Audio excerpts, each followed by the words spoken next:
I do have skills that make me a nightmare for people like you.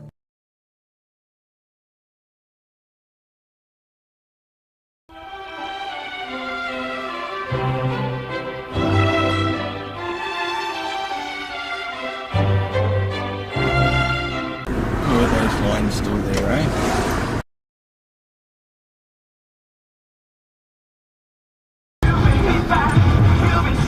Oh, my notice is gone.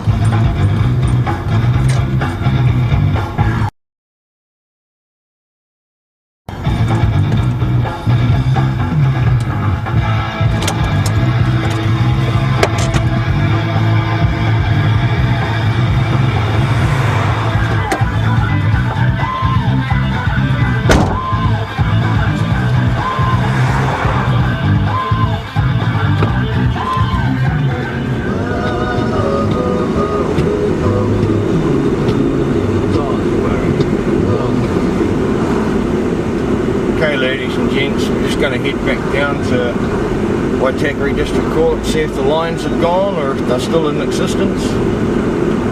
Planning on coming back in a couple of days, do another protest, because shit's got to change. They can't keep issuing tickets when there's conflicting signage, taking advantage of most people, just accepting them on their word that they've done something wrong and paying. Because I'm sure, you know, I do say everybody thinks they're guilty and just pays, but at the end of the day, they're taking Auckland Transport at its word that they've done something wrong and paying without question, because it's supposed to be beyond reproach, yeah?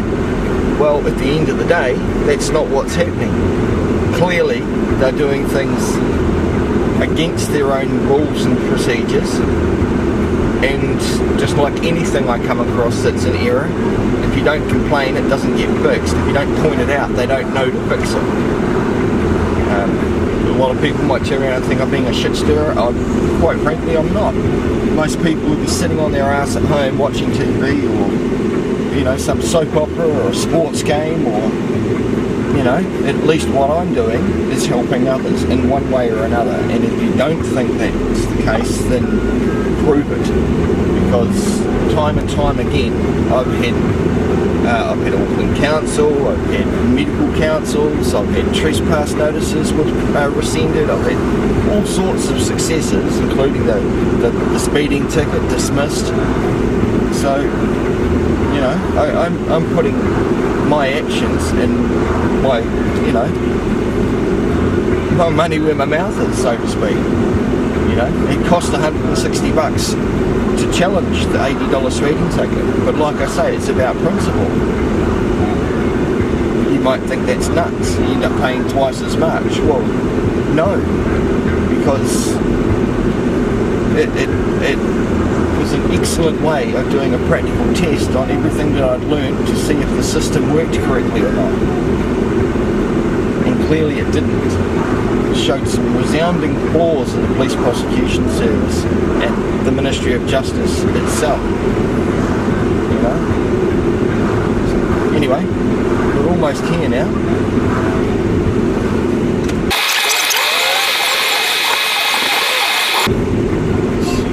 Let's see if they're still there, shall we?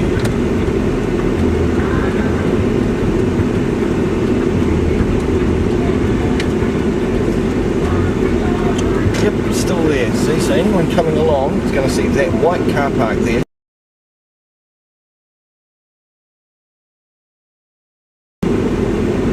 And especially when the shadows are hitting, it covers up the very vague yellow markings there, so you don't even see them. Unless you get out and check your passenger side after you've parked, being the only one in the vehicle or in the car.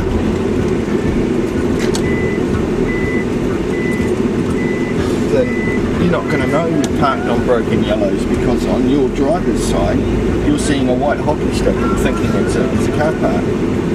So it's completely unlawful thing doing what they're doing.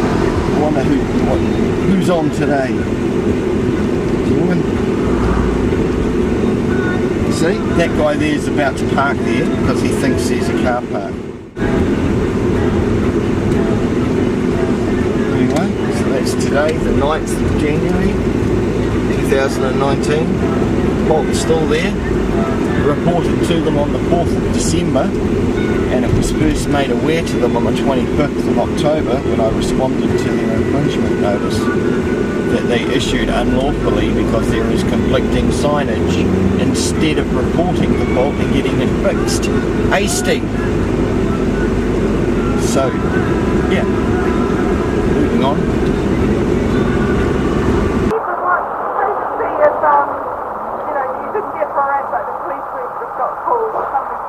I called them and told them I was telling me to do it.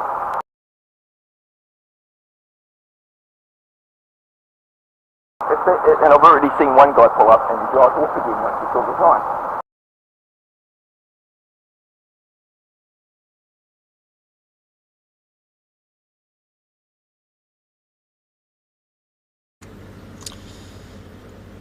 Morning guys. Right, so over the last couple of days been having a back and forth email with a lady, Chantel Catherine Armstrong from Accounts Payable. Now you may recall in previous parts of the $60 saga that I called up Auckland Transport asking for who to contact in regards to sending an invoice to them. They gave me AP queries at at.govt.nz, which I did. Sent that through, no response for over a month, so then I sent a reminder notice to them. I then got a response from Chantel asking for a purchase order. Okay, purchase order, I simply gave her the name of the warden and his number and say they can have that for a purchase order. One wasn't given. So she then replies back and tells me that I've got to contact parking leases at business, which had no relevance whatsoever to an unpaid invoice, but she decided to tell me that I've got to go and email them. Then I asked her for the email and then realised she'd already sent it to me, apologised, and then she sent back telling me that parking leases are for businesses that want to lease car parks. Okay, I didn't actually ask about business parking. I didn't ask what parking leases was all about. It has no relevance to an unpaid invoice, so just the proverbial runaround. So I've responded back to her this morning, and this is what I sent to her. Good morning, Chantel. There is no query or confusion on our part. Now, this is in response to her telling me, hi Marco, I've been advised parking leases is for customers who lease our car parks. Again, completely pointless information, had nothing to do with an unpaid invoice. If your query, what's this if shit? If your query is to do with an infringement, you need to contact this business unit, infringements at at.govt.nz. I have no query in regards to the unlawfully issued infringement notice, which should not have been, because we're going to court on that. That is a separate matter. The fact that I've invoiced them for them entering into a tacit agreement by the parking warden using his discretion by entering into that agreement by posting out an infringement, which he shouldn't have done, and hence wasting a shitload of my time having to deal with it. Well, I don't know about you, but do you do shit for free? I don't, and it's only fair that I be compensated for the lot of dicking around and their job that I'm doing for them to correct their faults. And just like any company, one hand doesn't know what the other hand's doing, and they're completely oblivious to what's going on. This is why I put videos up, to make it all crystal frickin' clear to you all. There's no confusion, not on my part anyway. The same silence as acquiescence, or consent through passive acquiescence, or the same tacit agreement that forms that when I, or if anyone, parks in any car park space seeing signage, they're agreeing to those terms, and if they go outside that signage, they then get a fee or a fine. Exactly the same with me. I have signage on my private mode of conveyance, or personal private motor car. I have signage on it. They chose to issue the infringement after being notified. It's not my fault that the warden chose not to go up and actually read it, but those signs are there clearly visible. They entered into a tacit agreement by posting the infringement, and that's all there is to it. So, I'm going to give them a call in a second once I deal with this annoying cat, and see if Chantal has any other queries I can possibly help her with, because she seems confused. Hopefully that email that I send her is, and the email, reads like this. Good morning, Chantal. There is no query or confusion on our part, although it would seem there is on yours. We have supplied now on more than one occasion an invoice and following reminder for an administration fee that AT representative Steve, last name withheld, Warden 1126 has entered into a tacit agreement to pay on demand. In response, this was ignored for over a month. Then you respond asking for a purchase order, then refer to us to business leases, then tell us what business leases are for, having no relevance whatsoever in regards to the unpaid invoice incurred by Auckland Transport. This invoice is not in relation to the alleged infringement, which is set for the hearing on the 25th of January 2019. This invoice is, and now reminder, is due to a tacit agreement being established by Steve exercising his tacit agreement being established by Steve entering his exercising his discretion to enter into a tacit agreement with us. The fact that instead of calling AT and reporting the conflicting road markings and have their errors at that location corrected, which we did after the fact for him, and instead chose to unlawfully issue a ticket when AT's own parking compliance training manual states it should not have been, is what has incurred this administration fee.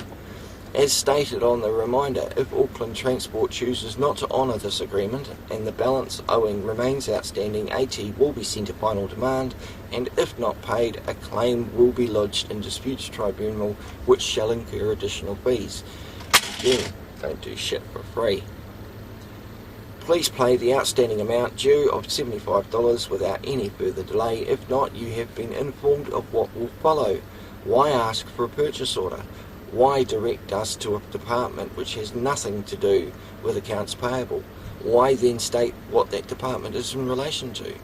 We have no interest in leasing and parking from AT. Notice all correspondence shall be published on multiple forums for maximum accountability and transparency in accordance with New Zealand Bill of Rights Act 1990 Section 14. My personal fave. Have a great day, me. So, because Chantal has been so lovely as to supply me her direct dial number, which is 44744278, or 3553553 extension 9278. Because she's been so lovely, I'm just going to give her a call and talk to her directly and see if there's any more confusion that she's suffering from. Hi Chantal, how are you this morning? Good, thanks. Awesome. Sorry, I can hardly hear you. There's a lot of noise on the line. Yeah. Yeah, I've responded to your email I got yesterday. My name's Mark. Oh, yes, yeah. Regards to the invoice, there seems to be some confusion on your part. I'm curious as to why you're sending me to parking leases, and this is simply an invoice for $75 that remains outstanding. Okay, so my question is, you're not a vendor in our system, right? Yeah. So for us to process an invoice, we need a purchase order? Yeah. Or we need somebody from the business to prepare documents that they will send to us so that we can process it. So I can't put your invoice in because I got no way, there's no way I can process it without a cost code or a purchase order, because somebody needs to pay for it. So what you need to do is, what I needed to understand was, what is the fee for? What's the? It's my administration fee for processing the infringement notice that was unlawfully issued to me. Okay, right. So what you need might notice on the original invoice, on second or third page of that invoice, you can see a notice that's clearly posted on our private vehicle or private motor conveyance, and it states quite clearly, any issuing or posting any infringement notice shall incur a fee. Now, the warden has his discretion to issue that infringement or not. Mm-hmm. The fact that he chose to issue it he's entered into a tacit agreement to pay my fees on demand for processing that. Just like anybody charges for processing, there's an administration. I agree. As to having an account, I mean, I don't have an account with the fish and chip shop, but when I go in and order something, I pay for it. Yeah, I do understand what you're saying, but what I'm trying to say is you contacted accounts payable to pay your invoice, and I'm giving you my side of how we process stuff.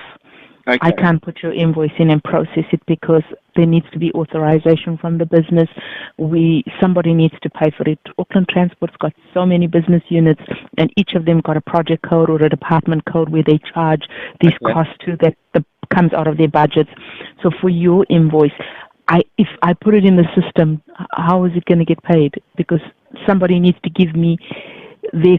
Well, then I would refer it to the parking warden, because he's the one that entered into the agreement with us by doing that. Yeah, but that has nothing to do with me. I'm in a different business Well, unit. yeah, and your account's payable, and this is an invoice that requires payment.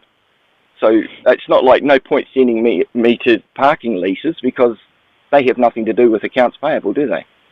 No, but accounts payable, we don't make decisions to pay invoices. So that invoice, that your email needs to be sent to the parking people for the warden that issued the ticket, because you need to explain to them, because I had no background information on what you were charging us for. Well, I basically had a bit of an idea. That's why I said to you, you need to go to parking leases and explain why you're giving us the fee, what happened, and you need to liaise with them, and they will prepare the documents and send it to us for processing. Yeah, I'm somewhat. It seems very Mickey Mouse the way that works, because quite simply to me, it's an invoice. I send it to accounts payable. I should be paid for it. Not having an account with Auckland Transport and all of the rest of how your internal processes work has no bearing on me whatsoever. Yes, I do understand. Yeah, I do understand. But in each business unit, call centre, I didn't get. All I was given was your email address to send the invoice to. They had no idea what to do or who to direct me to. Yeah, they won't. So can you give me the? Center, yeah. So who do I contact to get paid? Okay. I don't want to spend hours and hours and hours chasing this. Yeah, I do understand. I'm going to put you through to, because parking is also such a big organization, because we've got the parking for our car parks, and so give me your number, and I will get the information that I need for you. And I will contact you once because I don't, as you say, you don't want to be sent around the business. So your number is 027, is that right? And it's Mark. Yeah. Okay, so Mark, I'll tell you what I'll do. I'll try and find out who I can send your query to, and get invoices. Honestly, it's not a query. It's just an invoice that requires payment. Yeah, I do understand what you're saying, but that decision doesn't lie with me. It actually has to go to the parking people that deal with infringements, and sure. They have to prepare paperwork and get it authorized to send to us for your payment. So I will try and see if I can find somebody that I can actually forward your invoice onto, and hopefully they'll get back to you by today. So just give me until this afternoon. Sure. Okay. Thanks, Mark. Good. Okay. Thank you. Bye. Bye. Have a good day. You too. Bye. Again, such a big business, so many companies to deal with. It's a simple $75 invoice that was incurred by their warden using his discretion to unlawfully issue me a ticket when he shouldn't have. It's that simple, and irrespective of whether or not the ticket was issued lawfully or not, he has his discretion to issue that ticket. In his incorrect and perjured report details, he states driver returned. Well, then why didn't he go up and tell the driver not to park there and to move? Isn't issuing an infringement supposed to be the last resort? Or could it be that he wasn't even there when he saw the driver return and leave? Could it be that he'd already walked around and taken off down another road before that even happened? Could it be that when he's marking road markings and he's ticked yes as in to whether or not they're okay, could it be that was wrong? It was a lie, because the photos prove it. Could it be that he didn't take sufficient photographic evidence in accordance to page 126 of their Parking Compliance Trainings Manual showing the actual offence being committed, because his photo shows no broken yellow lines? Could it be that's why they went back on the 15th of November, over a month later, and took more photos of that site, which still doesn't show that car committing an offence? Those photos show an empty car park on the 15th of November. What does that have to do with the price of fish? Do you get my point? So it's getting interesting, it's getting fun. I've got them looking for things now, but at the end of the day, it's not good enough. And if they don't pay, disputes tribunal, and then they can figure out amongst themselves who they're going to send to court to pay.